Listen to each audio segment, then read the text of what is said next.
Baik, susulan daripada insiden kemasukan pesawat tentera China ke ruang udara Malaysia pada Isnin, Kementerian Luar Negeri merujuk kenyataan yang dikeluarkan oleh Tentera Udara Diraja Malaysia (TUDM) mengenai pencerobohan 16 pesawat milik Tentera Udara Republik Rakyat China ke dalam ruang udara Malaysia di atas Zon Maritim Malaysia ataupun ZMM. Dan berdasarkan laporan yang diterima daripada TUDM, kementerian itu akan mengeluarkan nota bantahan diplomatik atas pencerobohan ini kepada Kerajaan Republik Rakyat China. Dan kementerian ini juga akan memanggil Duta Besar Republik Rakyat China ke Malaysia bagi memberikan penjelasan mengenai pencerobohan ruang udara dan kedaulatan Malaysia oleh 16 pesawat Tentera Udara Republik Rakyat China ini. Di samping itu, kementerian ini juga akan menyampaikan kegusaran serius Malaysia mengenai perkara ini kepada rakan sejawat di China. Dan pendirian Malaysia adalah sangat jelas, iaitu mempunyai hubungan diplomatik yang mesra dengan mana-mana negara, tidak sekali-kali bermaksud bahawa akan kompromi tentang keselamatan negara. Malaysia tetap teguh mempertahankan maruah dan kedaulatan kita. Ini adalah kenyataan yang dikeluarkan oleh Wisma Putra sebentar tadi, dan kenyataan ini juga adalah merujuk kepada Menteri Luar Datuk Seri Hishamuddin Hussein.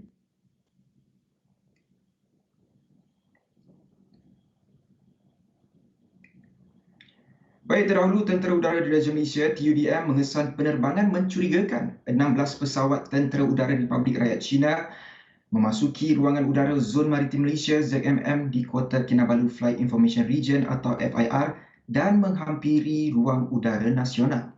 Panglima TUDM Jeneral Tan Sri Akbar Abdul Samad berkata, penerbangan pesawat itu dikesan dari Radar Pertahanan Udara TUDM dari Pusat Pertahanan Udara di Sarawak pada jam 11.53 pagi pada Isnin. Itulah dikesan terbang secara formasi tactical in-trail pada jarak 60 batu nautika di antara satu sama lain. Formasi panjang itu juga telah terbang dengan pattern dan haluan yang sama menggunakan satu titik laluan masuk dan keluar. Mereka kemudian didapati mengubah arah penerbangan di ruang udara bertingkap tinggi Ali yang berkepentingan kepada negara. Menurut Akbar, pesawat itu dikesan terbang pada ketinggian antara 23,000 kaki hingga 27,000 kaki melalui Singapore FIR sebelum memasuki ruang udara ZMM, Kota Kinabalu FIR. Seterusnya, pesawat itu terbang menghampiri 60 batu nautika daripada pesisir pantai wilayah Sarawak yang dikuatiri akan mengancam kedaulatan negara.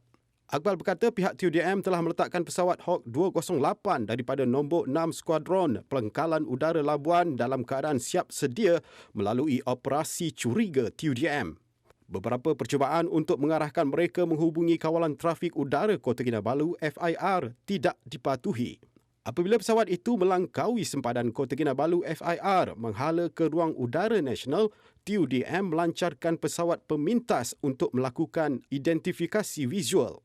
Pesawat PLAAF itu dikenal pasti daripada jenis IL Yushin IL-76 dan pesawat Xi'an Y-20 yang merupakan pesawat pengangkut strategik dan berupaya melaksanakan pelbagai misi. Akbar berkata insiden itu perkara yang serius terhadap ancaman kedaulatan negara dan keselamatan penerbangan berdasarkan kepadatan trafik udara di laluan penerbangan di dalam Kota Kinabalu FIR. Tambahnya, Kementerian Luar telah mengambil maklum perkara ini melalui Kementerian Pertahanan.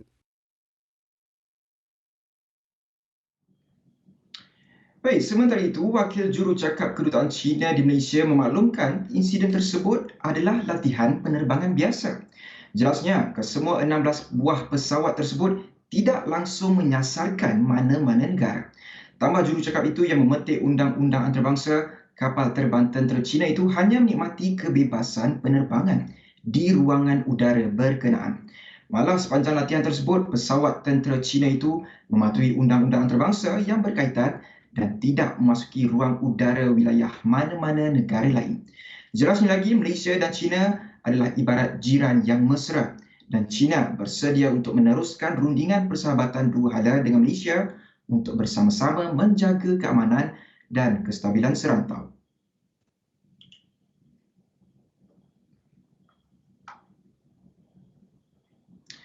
Baik, bagi anda yang baru saja mengikuti perkembangan terkini jam ini, kami membawakan satu kenyataan daripada Menteri Luar yang mana ia adalah susulan daripada insiden kemasukan pesawat tentera China ke ruangan udara Malaysia pada Isnin. Saya ulang balik semula, Kementerian Luar Negeri merujuk kenyataan yang dikeluarkan oleh TUDM mengenai pencerobohan 16 pesawat milik Tentera Udara Republik Rakyat China ke dalam ruangan udara Malaysia di atas zon maritim Malaysia. Dan berdasarkan laporan yang diterima daripada TUDM, Kementerian Luar akan mengeluarkan nota bantahan diplomatik atas pencerobohan ini kepada Kerajaan Republik Rakyat China. Dan kementerian itu juga akan memanggil Duta Besar Republik Rakyat China ke Malaysia bagi memberikan penjelasan mengenai pencerobohan ruang udara dan kedaulatan Malaysia oleh 16 pesawat tentera udara Republik Rakyat China. Di samping itu, Datuk Seri Syamuddin juga akan menyampaikan kegusaran serius Malaysia mengenai perkara ini kepada rakan sejawat di China. Dan pendirian Malaysia adalah sangat jelas katanya, mempunyai hubungan diplomatik yang mesra dengan mana-mana negara tidak sekali-kali bermaksud bahawa kita sebagai Malaysia akan kompromi tentang keselamatan negara. Katanya lagi, Malaysia tetap teguh mempertahankan maruah dan kedaulatan kita. Baik, itu saja perkembangan terkini jam ini. Pastinya ada laporan lebih lanjut di Buletin Awal ini seterusnya. Saya Faris Daniel. Assalamualaikum dan salam hormat.